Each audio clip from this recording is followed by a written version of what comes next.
الله الرحمن الرحيم. الحمد لله حمدا كثيرا طيبا مباركا عليه مباركا فيه كما يحب ربنا ويرضى جل جلاله وعم نواله.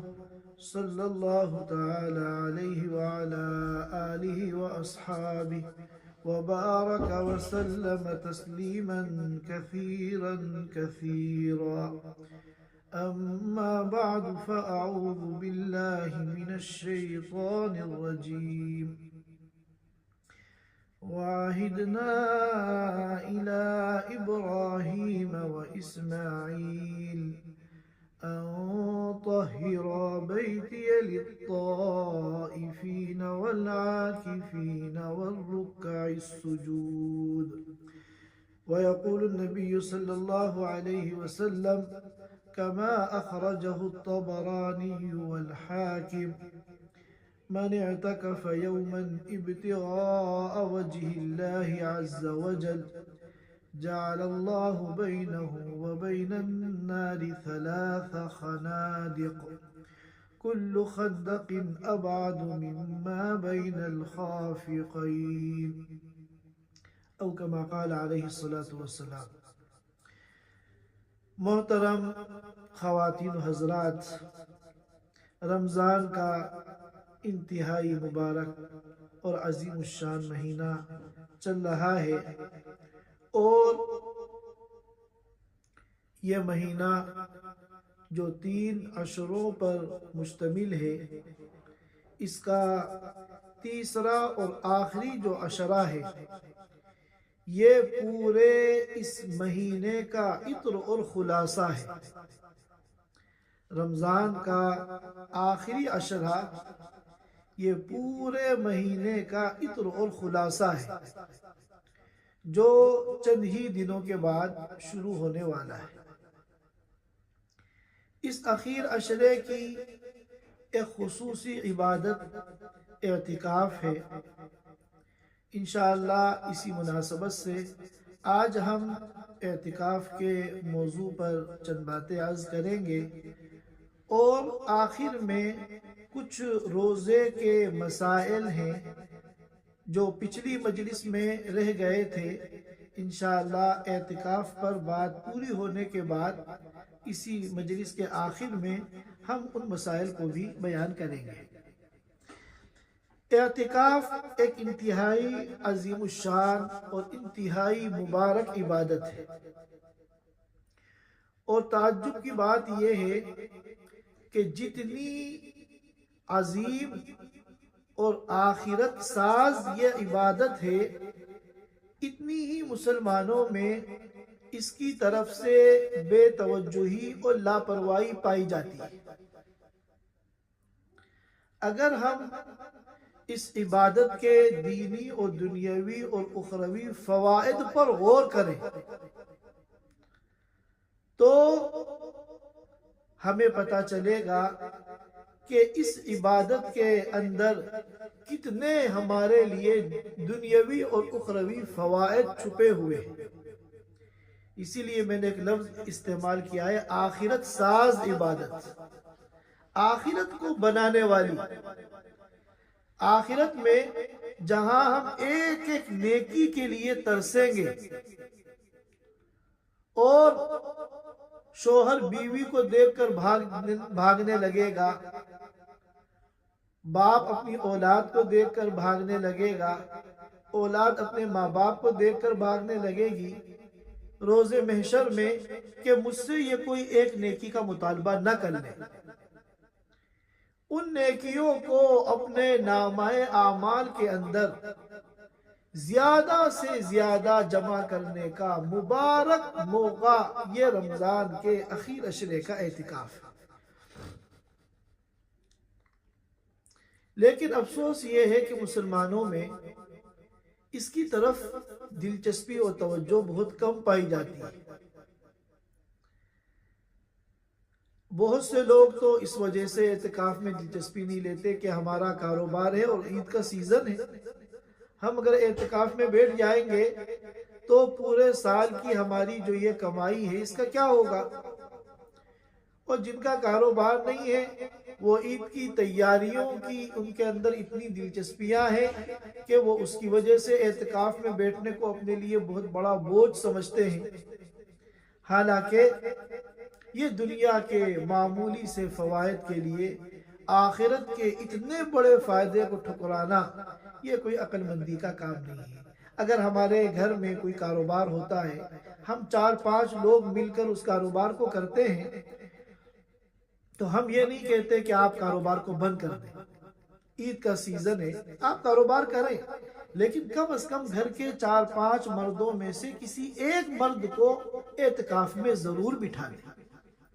ہر گھر میں سے جہاں 4-5 مرد موجود ہیں، وہاں اگر کسی ایک کو آپ نے اعتکاف میں بٹھا دیا اور وہ اعتکاف کی سوغات و برکات و خیرات و رحمات سے مالا مال ہو گیا تو اس میں آپ کا کوئی نقصان نہیں ہے، بلکہ یہ تو آپ کے کاروبار میں آپ کے گھروں میں برکت کا ذریعہ ہے۔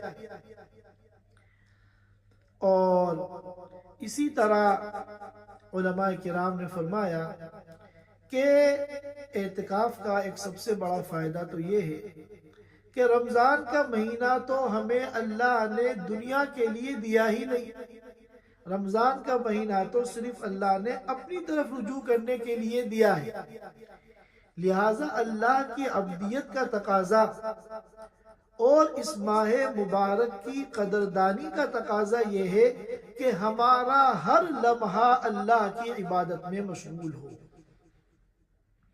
ایک لمحہ بھی ہمارا کسی دوسرے کام کے اندر صرف نہ ہو، بلکہ ہماری 24 گھنٹے کی پوری زندگی اللہ کی عبادت میں، اللہ کی عبادت میں، اللہ کے کلام کی تلاوت میں، ذکر و تسبیحات میں اور نفل نمازوں میں گزرے۔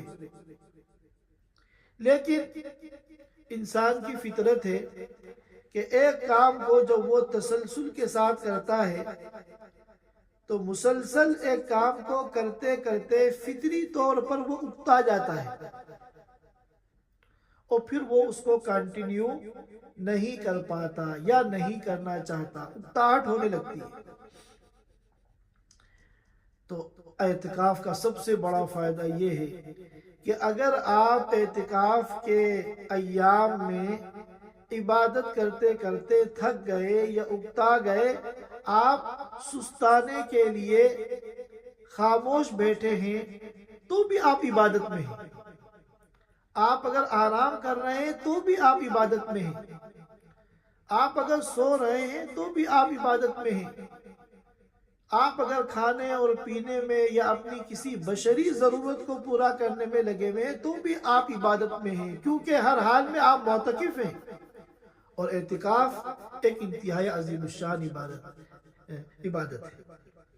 اور اسی طرح ایک بڑا مقصد اعتکاف کا ہے شب قدر کی تلاش۔ اللہ کے رسول صلی اللہ علیہ وسلم نے ایک رمضان میں پہلے عشرے میں پہلے عشرے میں اعتکاف کیا، جب آپ کو اس میں شب قدر نہیں ملی تو آپ نے پھر اگلے عشرے میں اعتکاف کیا، اس میں بھی شب قدر نہیں ملی تو آپ نے آخری عشرے میں اعتکاف کیا، اور آپ نے رمضان کے اخیر عشرے کا اعتکاف کبھی چھوڑا نہیں، پابندی سے آپ اس کو رکھتے تھے۔ اور آپ نے فرمایا تھا کہ شب قدر کو، جو کہ انتہائی عظیم الشان عظیم ترین رات ہے، 1000 راتوں سے زیادہ اللہ تعالیٰ نے اس کے اندر خیر و برکت رکھی ہے، اس کو اخیر عشرے کی طاق راتوں میں تلاش کرو۔ تو دوسرا فائدہ یہ ہے کہ جب انسان اعتکاف کی نیت سے اللہ کے گھر پہ، اللہ کے در پہ پڑ جائے گا، تو اب اگر ان ایام میں شب قدر آئے گی تو یہ 100% شب قدر کو وصول کرنے والا شمار کیا جائے گا، کیونکہ یہ اعتکاف میں ہے اور اعتکاف جو ہے وہ انتہائی عظیم الشان عبادت ہے۔ لہذا ہم لوگوں کو چاہیے کہ اس عبادت کی طرف خصوصی توجہ کریں۔ اللہ تعالیٰ کو راضی کرنے کے لیے رمضان میں جو اللہ کی رحمتیں برستی ہیں، زیادہ سے زیادہ اللہ کی ان رحمتوں کو اپنی جھولی میں اکٹھا کرنے کے لیے یہ انتہائی مبارک موقع ہے۔ اور جو لوگ اعتکاف کر سکتے ہیں، ان کی ڈیوٹی کے اعتبار سے، ملازمت کے اعتبار سے، کاروبار کے اعتبار سے، ہم یہ نہیں کہتے کہ اپنی دنیا کو چھوڑ دو، لیکن دنیا کا تھوڑا بہت نقصان برداشت کر کے اگر آپ اعتکاف کر سکتے ہیں تو آپ ضرور اعتکاف کریں۔ مردوں کا جو اعتکاف ہوگا وہ صرف مسجد میں ہوگا، لیکن عورتیں جو ہے وہ گھروں میں اعتکاف کریں گی۔ ازواج مطہرات، اللہ کے رسول صلی اللہ علیہ وسلم کی پاک بیویاں رمضان کے آخر عشرے کا خاص طور پر اہتمام کے ساتھ اعتکاف کرتی تھی۔ تو عورتیں جو ہے وہ اپنے گھر میں کسی کمرے کو اپنا معتکف بنا لیں اور اس میں پھر رہ کر وہ پورا عشرہ اعتکاف کریں، اپنے اوقات کو زیادہ سے زیادہ اللہ کی عبادت اور اطاعت میں مشغول کریں۔ اور مردوں کے اعتکاف کے لیے ضروری ہے کہ وہ مسجد میں اعتکاف کریں، کیونکہ قرآن نے صاف کہا ہے وَأَنْتُمْ عَاكِفُونَ فِي الْمَسَاجِدِ۔ میں نے آپ حضرات کے سامنے ایک آیت کریمہ تلاوت کی سورۃ البقرہ کی۔ اس میں اللہ تعالیٰ حضرت ابراہیم اور حضرت اسماعیل علی نبینا وعلیہم الصلاۃ والسلام کو حکم دے رہے ہیں کہ تم بیت اللہ کو پاک صاف کرو، کلین کرو، تاکہ یہاں طواف کرنے والے طواف کریں، اعتکاف کرنے والے اعتکاف کریں، رکوع سجدے کرنے والے یعنی نماز پڑھنے والے نماز پڑھیں۔ اور میں نے ایک حدیث آپ کے سامنے ابھی نقل کی تھی جو طبرانی نے بھی نقل کی ہے اور حاکم نے بھی مستدرک میں اس کو نقل کیا ہے۔ اللہ کے رسول صلی اللہ علیہ وسلم نے فرمایا، جس نے اللہ کی رضا کے لیے ایک دن کا روزہ رکھا تو اس معتکف روزہ رکھنے والے کے اور جہنم کے درمیان اللہ تعالیٰ 3 خندقیں حائل فرما دیتے ہیں۔ اور یہ خندقیں کتنی بڑی ہیں؟ فرمایا کہ ان خندقوں میں سے ایک خندق اتنی بڑی ہے کہ زمین اور آسمان کے درمیان جتنا اسپیس ہے اور جتنی مسافت اور دوری ہے، اس سے زیادہ بڑی وہ ایک خندق ہے۔ ایسی 3 خندقیں اللہ تعالیٰ معتکف اور جہنم کے درمیان حائل کر دیتے ہیں، صرف ایک دن کا اعتکاف کرنے کی وجہ سے، بشرطے کہ وہ اعتکاف کیسا ہو؟ ابتغاء وجہ اللہ عز وجل، اللہ کی رضا کے لیے۔ یہ تو ہر عمل کے اندر بنیادی بات ہے کہ اللہ کے یہاں اسی عمل کی قیمت ہے جس میں اخلاص ہو، صرف اللہ کو راضی کرنے کے جذبے سے اس عمل کو کیا جائے۔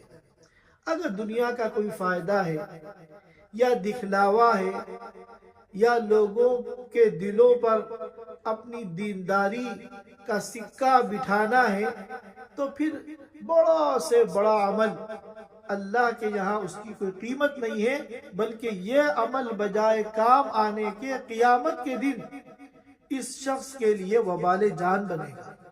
اللہ تعالی ہم سب کو اخلاص کی دولت سے مالا مال فرمائے۔ اور رمضان کے آخر عشرے کے بارے میں الترغیب و ترہیب میں حافظ منذری نے روایت نقل کی ہے، اللہ کے رسول صلی اللہ علیہ وسلم نے فرمایا، من اعتکف 10 من رمضان کان کحجتین و عمرتین، کہ جس نے رمضان کے آخر عشرے کا اعتکاف کیا تو اس کو 2 حج اور 2 عمروں کا ثواب ملے گا۔ اعتکاف کی 3 قسمیں ہیں۔ نمبر 1 اعتکاف واجب، نمبر 2 اعتکاف مسنون، نمبر 3 اعتکاف نفل۔ اعتکاف واجب تو یہ ہے کہ بندے نے اپنے اوپر اعتکاف کو لازم کر لیا، نظر مان لی کہ اے اللہ اگر میرا فلاں کام بن گیا تو میں اتنے دن کا اعتکاف کروں گا، یا بغیر نظر کے اس نے اپنے اوپر لازم کر لیا کہ میں 10 دن کا یا 5 دن کا یا 7 دن کا میں اعتکاف کروں گا۔ تو جب انسان اس طرح اپنے اوپر لازم کر لیتا ہے اور نظر مان لیتا ہے اور نظر پوری ہو جاتی ہے تو یہ اعتکاف پھر اس کے لیے واجب ہو جاتا ہے۔ نمبر 2 اعتکاف مسنون۔ اعتکاف مسنون ہے رمضان کے اخیر عشرے کا اعتکاف۔ رمضان کے اخیر عشرے کا جو اعتکاف ہے یہ مسنون ہے اور یہ سنت علی الکفایہ ہے۔ سنت علی الکفایہ کا مطلب یہ ہے کہ پوری جو بستی ہے، پورا ہمارا جو محلہ ہے، اس پورے محلے میں سے اگر کسی ایک نے محلے کی کسی مسجد میں اعتکاف کر لیا تو یہ سب پورے محلے اور پوری بستی والوں کی طرف سے یہ سنت ادا ہو جائے گی۔ لیکن اگر پوری بستی اور پورے محلے کی کسی بھی مسجد میں کسی نے بھی اعتکاف نہیں کیا تو یہ بستی والے اور یہ محلے والے سنت مؤکدہ کے چھوڑنے کے گنہگار ہوں گے، پورا محلہ گنہگار ہوگا۔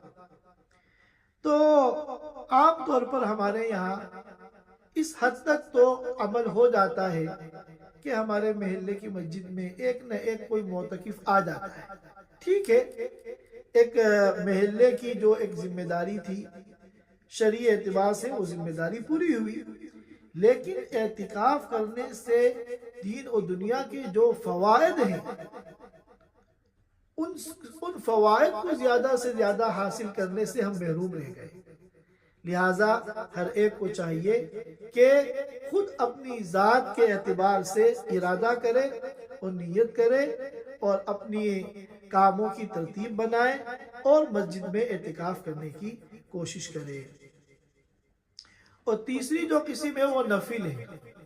نفل جو اعتکاف ہوتا ہے اس کے لیے نہ کوئی شرط ہے، نہ اس کے لیے کوئی زمانہ متعین ہے اور نہ زمانے کی کوئی لمٹ ہے، بلکہ جب بھی آپ مسجد میں جائیں 5 منٹ کے لیے، 10 منٹ کے لیے، 15 منٹ کے لیے، آدھے گھنٹے کے لیے، 1 گھنٹے کے لیے، جتنے بھی وقت کے لیے آپ جائیں، آپ مسجد میں داخل ہوتے ہوئے نفلی اعتکاف کی نیت کر لیے، نویت الاعتکاف ما دمت فی المسجد، کہ میں نے اعتکاف کی نیت کی جب تک میں مسجد میں رہوں۔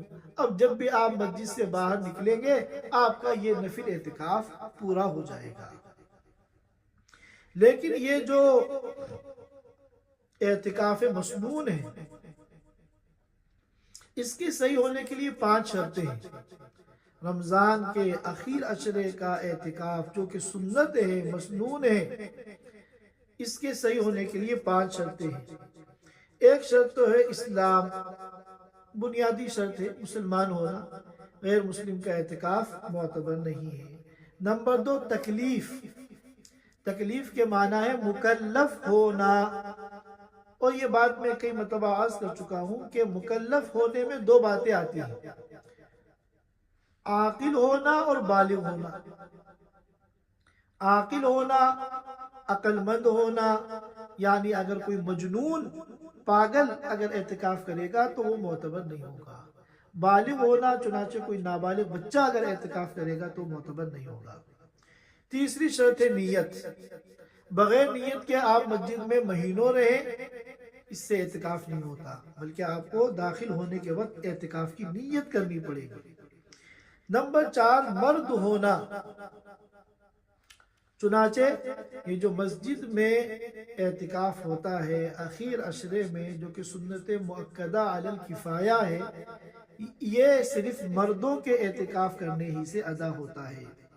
نمبر 5 روزے دار ہونا، یہ روزہ جو ہے اعتکاف واجب اور اعتکاف مسنون کی صحیح ہونے کے لیے شرط ہے۔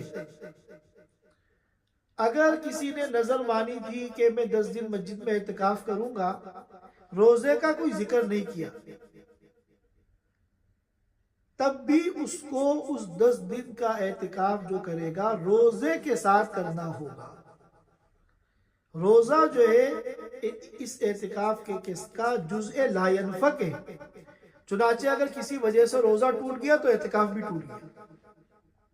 اسی طرح اعتکاف مسنون کے اندر بھی یہ روزہ جو ہے یہ لازم ہے، شرط ہے، اگر روزہ ٹوٹ جائے گا تو اعتکاف بھی ٹوٹ جائے گا۔ اب ہمیں ان 10 دنوں میں مسجد کے اندر رہنا ہے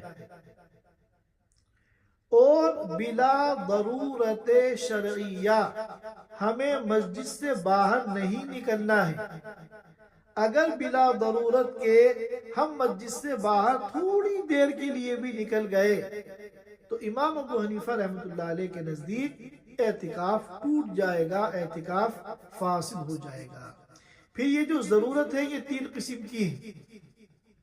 جن ضرورتوں کے لیے معتکف مسجد سے باہر نکل سکتا ہے وہ ضرورتیں 3 طریقے کی ہیں۔ نمبر 1 طبعی ضرورت، انسان کی بشری ضرورت، جیسا کہ حمام جانے کا تقاضا ہے، چھوٹا استنجا ہے، بڑا استنجا ہے، یا اسی طرح کہہ سکتے ہیں کہ غسل واجب ہو گیا، غسل فرض ہو گیا، تو اب ناپاکی کو دور کرنے کے لیے ہمیں حمام جانا ہے تاکہ ہم غسل کریں، تو اس سے روزہ نہیں ٹوٹے گا۔ یہ انسان کی طبعی ضرورت ہے۔ اسی طرح شرعی ضرورت یہ ہے کہ انسان ایسی مسجد میں معتکف ہے جہاں جمعے کی نماز نہیں ہوتی۔ یہ بات یاد رکھیے کہ 5 وقت کی جو نمازیں ہیں یہ اس مسجد میں باجماعت ہونا ضروری ہے۔ اگر کوئی ایسی مسجد میں اعتکاف کرے گا جہاں باجماعت نمازیں ہی نہیں ہوتی یا بعض نمازیں ہوتی ہیں 5 نمازیں نہیں ہوتی، تو اس مسجد کے اندر اعتکاف کرنا درست نہیں ہوگا۔ لیکن ہاں ایسا ہو سکتا ہے کہ مسجد میں 5 وقتہ نمازیں تو ہوتی ہیں لیکن جمعے کی نماز نہیں ہوتی، مسجد چھوٹی ہے، تو اب یہ اس کی شرعی ضرورت ہے کہ جمعے کے دن جمعے کی نماز کے لیے وہ دوسری مسجد میں جائے اور جمعے کی نماز پڑھ کے فوراً اپنی اعتکاف والی مسجد میں واپس آ جائے۔ اور ایک ضرورت ہے اضطراری ضرورت کا مطلب یہ ہے مثال کے طور پہ مسجد منہدم ہو جائے، مسجد گر گئی، اب وہ رہنے کے قابل نہیں ہے، اس میں انسان اب محفوظ نہیں ہے۔ یا اسی طرح کوئی ظالم ہے، وہ ظالم جو ہے وہ زبردستی اس کو کھینچ کر مسجد سے باہر نکال دے، یا لا قدر اللہ ظالم پولیس جو ہے وہ کسی وجہ سے آ کر اسے گرفتار کر لے اور پکڑ کے مسجد سے لے جائے، تو یہ ہے اضطراری مجبوری والی ضرورت۔ ان 3 قسم کی ضرورتوں کے بغیر اگر کوئی معتکف مسجد سے نکلے گا تو اس کا اعتکاف جو ہے فاسد ہو جائے گا۔ اسی لیے معتکف غسل واجب کے لیے تو مسجد سے نکل سکتا ہے، لیکن جو ٹھنڈک حاصل کرنے کے لیے یا صفائی حاصل کرنے کے لیے غسل کیا جاتا ہے، یا جمعے کے دن غسل کرنا مسنون ہے، جمعے کے دن غسل کیا جاتا ہے، اگر اس کے لیے وہ مسجد سے باہر نکلے گا تو اس کا اعتکاف ٹوٹ جائے گا۔ ہاں البتہ فقہا نے چونکہ صاحبین کے قول میں گنجائش ہے، اگر کوئی بہت زیادہ غسل کا عادی ہو اور گرمی کی وجہ سے یا پسینے کی وجہ سے جو میل کچیل پیدا ہو جاتا ہے اس کی وجہ سے اس کا جینا مشکل ہو جائے تو انتہائی مجبوری کی حالت میں گنجائش ہے کہ وہ غسل واجب کے علاوہ حمام میں جا کے غسل کر لے اور غسل کر کے واپس مسجد میں آ جائے۔ لیکن عام طور پر جو ہم غسل کرتے ہیں ایسی کوئی خاص مجبوری نہیں ہوتی، عذر شدید نہیں ہوتا، اس کے لیے اعتکاف کو چھوڑ کر مسجد سے نکل کر حمام جا کے غسل کر کے آنا، فریش ہونا، اس سے اعتکاف جو ہے ٹوٹ جائے گا۔ ایک مسئلہ یہ ہے کہ ایک شخص کسی مسجد میں معتکف تھا جہاں جمعہ نہیں ہوتا تھا۔ اب وہ جمعے کی نماز کے لیے جامع مسجد گیا جہاں جمعہ ہوتا ہے۔ وہاں جب پہنچا تو اس نے دیکھا کہ یہاں تو بہت لوگ ہیں اور یہاں تو بڑی رونق ہے اور یہاں تو بڑا اچھا ماحول ہے اور یہاں تو بڑے عالم دین ہیں جو دین کی باتیں بتاتے ہیں، مسئلے بتاتے ہیں، دین سکھاتے ہیں، یہاں فائدہ زیادہ ہے۔ تو اب وہ وہی رک گیا کہ اب میں اس مسجد میں واپس نہیں جاؤں گا، مسجد تو یہ بھی ہے، جس طرح اللہ کا گھر وہ ہے اسی طرح اللہ کا گھر یہ بھی ہے، اب میں اپنے اعتکاف کو یہی کنٹینیو کروں گا پورا۔ تو سوال یہ پیدا ہوتا ہے کہ یہ کرنا اس کے لیے جائز ہے یا نہیں؟ تو جواب یہ ہے کہ جائز تو ہے، اس کا اعتکاف نہیں ٹوٹے گا، لیکن بہتر یہ ہے کہ جس مسجد میں اعتکاف شروع کیا تھا اسی مسجد میں اعتکاف کو پورا کرے۔ اسی طرح اگر کوئی نماز جنازہ ہو رہی ہے، جنازے کی نماز میں شرکت کے لیے اگر وہ معتکف مسجد سے نکل کے چلا جائے گا تو آپ کا اعتکاف ٹوٹ جائے گا، کیونکہ یہ کوئی شرعی ضرورت نہیں ہے۔ جنازہ پڑھنے والے تو بہت سے لوگ موجود ہیں، آپ نہیں بھی جائیں گے تو بھی جنازہ جو ہے جنازے کی نماز ادا کر لی جائے گی۔ اسی طرح کوئی بیمار ہے، آپ مسجد سے نکل کر اس کے پاس عیادت کرنے چلے گئے تو اس سے آپ کا اعتکاف ٹوٹ جائے گا۔ لیکن ایک بات یاد رکھیے، حدیث شریف میں آتا ہے کہ مسجد میں اعتکاف کی وجہ سے اگر بندہ کچھ نیکیوں سے محروم ہو رہا ہے، عیادت نہیں کر پا رہا ہے بیماروں کی، نماز جنازہ میں شرکت نہیں کر پا رہا ہے، اور بہت سے ایسے خیر کے اور نیک کام ہیں جو مسجد کے باہر کیے جاتے ہیں، اب یہ چونکہ اعتکاف میں ہے، یہ ان نیک کاموں سے محروم ہے، تو حدیث پاک میں آتا ہے کہ ان تمام کاموں کا بغیر کیے اس کو اجر و ثواب ملے گا۔ ان نیک اعمال کے اجر سے اس کو محروم نہیں رکھا جائے گا کہ جن نیک اعمال پر یہ مسجد میں معتکف ہونے کی وجہ سے عمل نہیں کر پا رہا ہے۔ میں نے جو غیر واجب غسل کے بارے میں کہا ہے کہ اس کے لیے آپ مسجد سے نہیں نکل سکتے، یہاں کی مسجدوں کا تو انداز مختلف ہے، لیکن ہمارے ملکوں میں جو پرانی مسجدیں ہیں تو ان میں بڑے بڑے صحن ہوتے ہیں مسجد کے اندر، حدود کے اندر، تو اگر وہاں صحن ہے بڑا اور کونے میں بیٹھ کے آدمی لنگی پہن کر اور بالٹی سے اپنے اوپر پانی ڈال لے اور پھر پانی وہیں سے آگے نالی میں بہہ جائے اور پورا مسجد کا جو نظام ہے وہ متاثر نہ ہو، تو اس طرح غسل کرنے کی اجازت ہے۔ حضرت مولانا یحییٰ کاندھلوی رحمۃ اللہ علیہ جو حضرت شیخ الحدیث کے والد تھے، بہت بڑے عالم تھے، ان کو اعتکاف کے دوران سخت ضرورت پیش آئی غسل کی، لیکن غسل واجب نہیں تھا، تو اس طرح انہوں نے مسجد کے صحن کے کونے میں بیٹھ کر اپنے اوپر پانی ڈال کر غسل کر لیا۔ اللہ کے رسول صلی اللہ علیہ وسلم تیل لگاتے تھے سر میں، اور آپ کے بال بھی لمبے ہوتے تھے، اور یقیناً آپ تو حسن کا پیکر تھے، ہر روحانی اور جسمانی خوبی کے آپ مالک تھے، تو آپ کے بال گھنے بھی ہوں گے، بڑے بھی ہوں گے، ان میں تیل بھی خوب بڑی مقدار میں لگواتے تھے۔ تو بعض مرتبہ فطری طور پر انسان کو یہ تقاضا ہوتا ہے کہ اپنے بالوں کو دھوئے تاکہ وہ تیل کی وجہ سے جو ایک بھاری پن ہے وہ بھاری پن ختم ہو۔ تو اب اس کے لیے اعتکاف سے تو آپ نہیں نکل سکتے، تو اس کا طریقہ یہ ہوتا تھا، روایتوں میں آتا ہے کہ آپ صلی اللہ علیہ وسلم مسجد کے کنارے جو آپ کے حجرے مبارک کی چوکھٹ تھی، آپ مسجد کے کنارے لیٹ جاتے اور چوکھٹ پہ اپنا سر رکھ لیتے اور اندر سے حضرت عائشہ رضی اللہ تعالی عنہا آپ کے بالوں سے تیل کو صاف کر دیتی اور آپ کے بالوں کو دھو دیتی. تو آپ کا پورا وجود مسجد کے اندر ہے، سر بس چوکھٹ پہ ہے، اور وہاں حضرت عائشہ رضی اللہ تعالی عنہا آپ کے سر کے بالوں کو دھو دیا کرتی تھی. تو اس طرح کی اگر کوئی صورت بنتی ہے تو کر سکتے ہیں، لیکن عام طور پر ہماری مسجدوں کا جو موجودہ نظام ہے، اور خاص طور پہ جو خلیج قطر وغیرہ کی مسجدیں ہیں، وہاں ان صورتوں پر عمل کرنا بظاہر مشکل ہے. اگر معتکف بھول کر یا غلطی سے تھوڑی دیر کے لیے بھی مسجد سے باہر نکل گیا تو امام ابو حنیفہ رحمۃ اللہ علیہ کے نزدیک اعتکاف جو ہے ٹوٹ جاتا ہے. عورتوں کی جہاں تک اعتکاف کا تعلق ہے تو عورتیں اعتکاف گھر میں کریں گی، اور ان کے لیے بہتر ہے کہ وہ دنیا کے اپنے تمام کاموں سے، گھر کے کاموں سے اپنے کو فارغ کریں، اور جتنا زیادہ سے زیادہ ہو سکے وہ اپنے کو عبادت میں، نوافل میں، تلاوت وغیرہ میں مشغول کریں.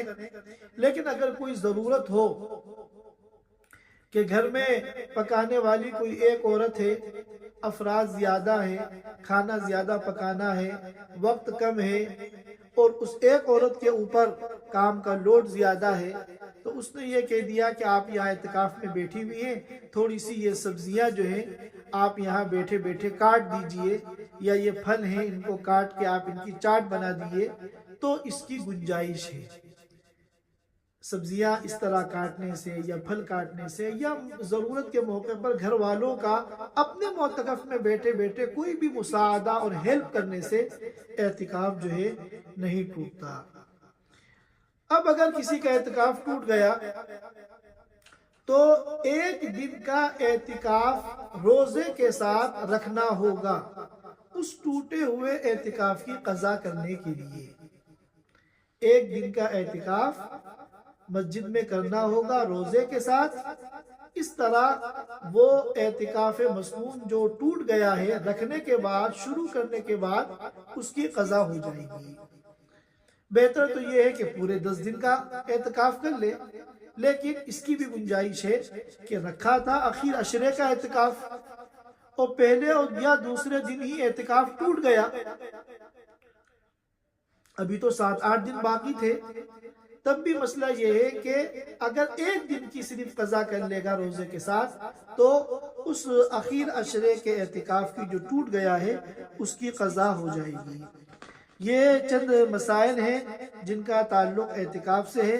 اللہ تعالی ہم سب کو اعتکاف کرنے کی توفیق عطا فرمائے، اور زیادہ سے زیادہ اللہ تعالیٰ کی رحمتوں کو اور برکتوں کو اپنے نامہ اعمال کے اندر جمع کرنے اور اکٹھا کرنے کی توفیق عطا فرمائے. چند مسائل روزے کے باقی رہ گئے تھے، ہم ان پر بات کر لیتے ہیں، اس کے بعد پھر دعا کر کے اس مجلس کو ختم کریں گے. چند چیزیں ہیں جو روزے میں مکروہ ہیں.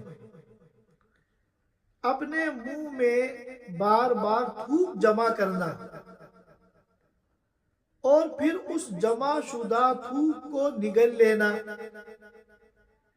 اس سے روزہ تو نہیں ٹوٹے گا لیکن اس سے روزہ مکروہ ہوتا ہے. منہ میں تھوک نہ جمع کریں. اگر منہ میں تھوک جمع ہو جائے تو اس کو باہر تھوک دیں. اس کو اگر آپ نگلیں گے تو اس سے روزہ مکروہ ہو جائے گا. ٹوٹے گا تو اس لیے نہیں کیونکہ تھوک باہر سے نہیں آ رہا ہے، وہ اندر ہی سے آیا ہے، لہذا روزہ ٹوٹے گا نہیں.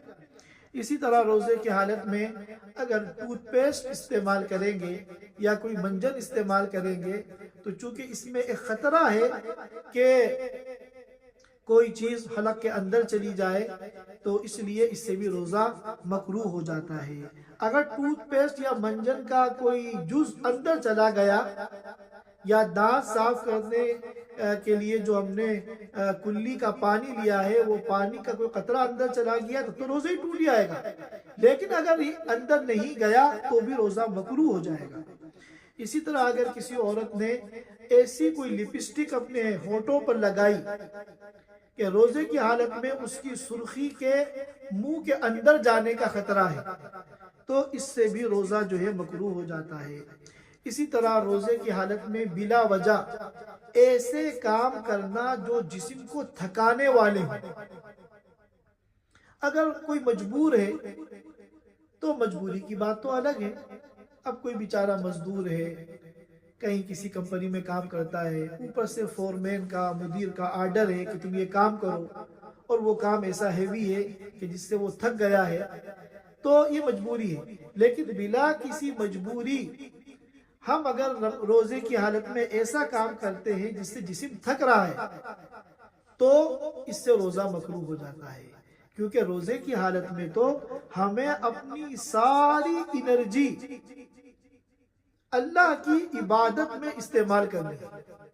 اگر ہم تھک جائیں گے بلا ضرورت کسی کام کی وجہ سے، تو اب اتنی دیر ہم اللہ کی عبادت سے محروم رہیں گے، اور اگر اس تھکن کے ساتھ عبادت بھی کریں گے تو عبادت کے اندر نشاط نہیں رہے گا.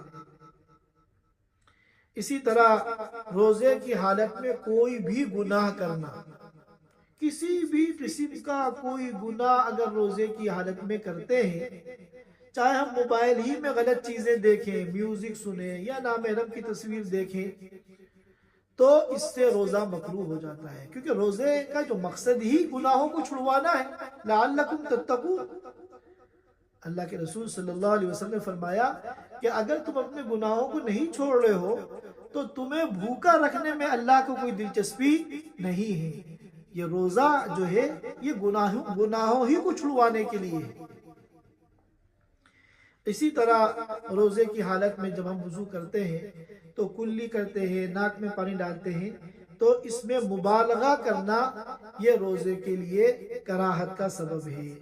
اتنا آہستہ سے ہم کریں کہ اندر جانے کا کوئی امکان اور کوئی خطرہ نہ ہو. اسی طرح چند متفرق مسائل ہیں. ہم سحری کر رہے تھے اور سحری کرتے کرتے کرتے ہمیں ٹائم کا اندازہ نہیں ہوا، اذان مسجد میں شروع ہو گئی. تو ظاہر ہے کہ یہ اذان جو ہوتی ہے صبح صادق کے بعد ہوتی ہے. کسی بھی مسجد کا مؤذن وقت سے پہلے اذان نہیں دیتا، وہ تو اذان دے گا جب وقت شروع ہو جائے گا. لہذا اذان کے دوران اگر اس نے سحری کھائی ہے تو یقینی طور پر اس نے صبح صادق کے بعد کوئی چیز کھائی ہے، لہذا اس کا یہ روزہ ٹوٹ جائے گا. البتہ اس روزے کی صرف قضا کرنی ہوگی، کفارہ اس کے اوپر نہیں ہے. یہ مسئلہ ایسا ہے، خاص طور پہ خلیج میں جو لوگ رہتے ہیں وہ غلط فہمی کا شکار ہے، اور بہت سے لوگ اس کے اندر بے احتیاطی کرتے ہیں. یاد رکھیے کہ روزہ ہونے کا پھر کوئی امکان نہیں ہے، روزہ فاسد ہو گیا، اس کی قضا کرنی پڑے گی. لہٰذا ہم جو سحری بند کریں اس کا اذان سے کوئی تعلق نہیں. سحری ہم بند کریں، ٹائم ٹیبل میں دیکھیں کہ صبح صادق یا طلوع فجر کتنے بجے ہے، اس سے 1-2 منٹ پہلے احتیاطاً ہم کھانا پینا بند کر دیں. اسی طرح افطار میں غلط فہمی ہو گئی، یا تو مسجد کے مؤذن صاحب ہی کی گھڑی غلط تھی، انہوں نے غلطی سے 1-2 منٹ بیفور اذان دے دی اور ان کی اذان سن کر آپ نے افطار کر لیا. بعد میں پتہ چلا کہ ابھی تو وقت نہیں ہوا تھا، لہذا یہ روزہ بھی فاسد ہو گیا، اس کی قضا کرنی پڑے گی. یا بعض مرتبہ ایسا ہوتا ہے موبائلوں میں لوگ اذانیں لگاتے ہیں اور وہ اذان اس طرح اس میں شروع ہو جاتی ہے الارم وغیرہ کی سیٹنگ میں کہ کوئی یہ سمجھا کہ مسجد کی اذان ہو رہی ہے اور اس نے کھا لیا. تو اگر غروب سے پہلے کھا لیا ہے غلطی سے تو روزہ فاسد ہو جائے گا. اسی طرح لوگ معلوم کرتے ہیں کہ سحری کا وقت کب سے کب تک ہے، کیونکہ یہ کہا جاتا ہے کہ سحری کرنا مستحب ہے، اور سحری اسی کو کہتے ہیں جو سحری کے وقت میں ہو. اور جو لوگ رات میں 1:30-2 بجے سونے سے پہلے کھا کر سو جاتے ہیں تو ان کو منع کیا جاتا ہے کہ یہ طریقہ غلط ہے. حدیث میں آتا ہے تسحروا فإن فی السحور برکہ، سحری اہتمام سے کرو کیونکہ سحری میں اللہ نے برکت رکھی ہے. تو آخر وہ کتنا دورانیہ ہے، ٹائم ہے جس میں کھانے پینے سے سحری کرنا شرعاً معتبر ہوگا. تو جواب یہ ہے کہ یہ جو پوری رات ہے یعنی سورج کے ڈوبنے سے لے کر صبح صادق یہ جو فجر کا وقت ہے، اس پوری رات کے آپ 6 حصے کر لیے، آخری جو چھٹا حصہ ہے یہ سحری کا وقت ہے۔ اب مثال کے طور پر 12 گھنٹے کی رات ہے، تو آخر کے جو 2 گھنٹے ہیں اس میں اگر آپ کچھ کھائیں گے پیئیں گے تو یہ شرعاً سحری کھانا مانا جائے گا، اور سحری کی برکت آپ کو حاصل ہو جائے گی۔ یعنی سحری کا وقت ختم ہونے سے پہلے جو آخری 2 گھنٹے ہیں، یہ 2 گھنٹے جو ہے سحری کے ہیں۔ اسی طرح بعض لوگ پوچھتے ہیں کہ افطار پارٹی کی جاتی ہے، بڑے بڑے لوگ افطار پارٹی کرتے ہیں، تو بعض ایسے لوگ افطار پارٹی میں بلاتے ہیں اپنے گھر کہ جن کی آمدنی حلال نہیں ہے، مشکوک ہے، تو ان کی افطار پارٹی میں جانا کیسا ہے؟ تو جواب یہ ہے کہ اس میں اصول یہ ہے کہ یہ دیکھا جائے گا کہ بلانے والے کی آمدنی کا اکثر حصہ حلال ہے یا اکثر حصہ حرام ہے۔ اگر اکثر حصہ حلال ہے، تھوڑا بہت 5-10% 2 نمبر کا پیسہ ہے، تو پھر تو ان کی پارٹی میں آپ جا سکتے ہیں۔ لیکن جس کا اکثر ہی حرام ہے، سارا کاروبار ہی سود پہ چل رہا ہے، تو ان کی افطار پارٹی میں جانا جائز نہیں ہے۔ اسی طرح بعض لوگ معلوم کرتے ہیں کہ پچھلے رمضان کے روزے قضا تھے، پورا سال سستی میں گزر گیا، آج رکھیں گے کل رکھیں گے، آج رکھیں گے کل رکھیں گے، یا یہاں تک کہ اگلا رمضان آ گیا، تو اب ہم کیا کریں؟ تو جواب یہ ہے کہ اب جب اگلا رمضان آ گیا ہے تو آپ اسی اگلے رمضان کے روزے رکھیے۔ جب یہ رمضان گزر جائے گا تو پچھلے رمضان کے جو قضا روزے ہیں آپ ان کی قضا کیجئے، اور جو آپ سے تاخیر ہوئی ہے غیر معمولی، اس پر اللہ تعالیٰ کے سامنے توبہ اور استغفار کر لیجئے، کیونکہ ہونا یہ چاہیے کہ اگلا رمضان آنے سے پہلے پہلے روزوں کو لازمی طور پر قضا کر لیا جائے۔ اسی طرح بعض لوگوں کے ذہنوں میں ایک غلط مسئلہ ہے کہ اگر ہمارے ذمے رمضان کے فرض روزے قضا ہیں تو اب ہم کوئی نفلی روزہ نہیں رکھ سکتے۔ تو جواب یہ ہے کہ رکھ سکتے ہیں نفلی روزہ۔ آپ قضا روزے آپ کے ذمے ہیں رمضان کے فرض، اس کے باوجود اگر آپ کوئی نفلی روزہ رکھنا چاہیں رکھ سکتے ہیں، لیکن بہتر یہ ہے کہ قضا روزوں کو مقدم کریں، پہلے فرض جو روزے قضا ہیں ان کو رکھیں، بعد میں نفل روزہ رکھیں۔ یہاں پھر ایک سوال لوگ یہ کرتے ہیں کہ بہت سے جو ایسے نفل روزے ہیں جن کی خاص فضیلت ہے، جیسے عشرہ ذی الحجہ کے روزے، عاشوراء کا روزہ، عرفے کا روزہ،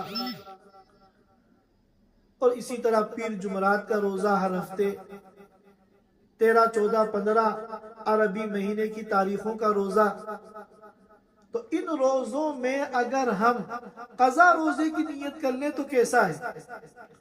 تو جواب یہ ہے، بعض علماء نے فرمایا کہ قضا روزوں کی آپ نیت کر لیں، انشاءاللہ اللہ کی ذات سے امید ہے کہ وہ روزے جو قضا تھے وہ بھی ہو جائیں گی، ان کی قضا بھی ہو جائے گی، اور اس دن کے نفل روزے کی جو خاص اللہ کے یہاں فضیلت ہے یا اجر ہے یا ثواب ہے وہ بھی انشاءاللہ حاصل ہو جائے گا۔ اب سوال یہ پیدا ہوتا ہے کہ جو لوگ بیمار ہیں یا اتنے بوڑھے ہو گئے ہیں کہ اب ناممکن نظر آتا ہے کہ یہ روزہ رکھنے کے قابل ہوں گے، کیونکہ اب تو سفر آگے کی طرف بڑھ رہا ہے، قبرستان کی طرف بڑھ رہا ہے، اب پیچھے واپس آنے کی کوئی شکل نہیں ہے۔ تو ایسی صورت میں جو روزے ان کے قضا ہیں ان کا وہ فدیہ دے سکتے ہیں۔ ایک روزے کا فدیہ وہی ہے جو صدقۃ الفطر کا فدیہ ہے، جس کا اس سال بھی ہمارے یہاں جو اعلان ہوا ہے قطر میں 15 ریال، 15 ریال صدقہ کرنا، یہ ایک روزے کا فدیہ ہے۔ لیکن ہمارے بہت سے لوگ یہ مسئلہ پوچھتے ہیں، رمضان میں بیمار تھے، 2-4 روزے چھوٹ گئے، یا خواتین ہیں ان کے کچھ روزے رمضان کے چھوٹ گئے، تو اب وہ رمضان کے بعد یہ پوچھتے ہیں ہم اس کا فدیہ دینا چاہتے ہیں، کیسے فدیہ دیں؟ تو جواب یہ ہے آپ اس کا فدیہ نہیں دے سکتے۔ فدیہ تو جب ہی زندگی میں دیا جا سکتا ہے جب آپ ایسے لا علاج مرض کے اندر مبتلا ہو یا اتنے زیادہ بوڑھے ہو گئے ہوں کہ اب آگے مستقبل کے اندر کبھی بھی روزے کے قابل ہونا ممکن نظر نہ آئے، تب آپ فدیہ دیں گے، ورنہ جب تک آپ کی اندر جسم میں یہ طاقت ہے اور امکان ہے کہ آپ کل صحت یاب ہو کے روزے کی قضا کر سکتے ہیں تو آپ کو روزوں کی قضا کرنی پڑے گی۔ اللہ تعالی ہم سب کو کہنے سننے سے زیادہ دین کے تمام احکام پر اپنی مرضی کے مطابق عمل کرنے کی توفیق عطا فرمائے۔ وآخر دعوانا الحمدللہ رب العالمین۔ Thanks for watching. Don't forget to like, comment, share and subscribe to Al Wahid channel.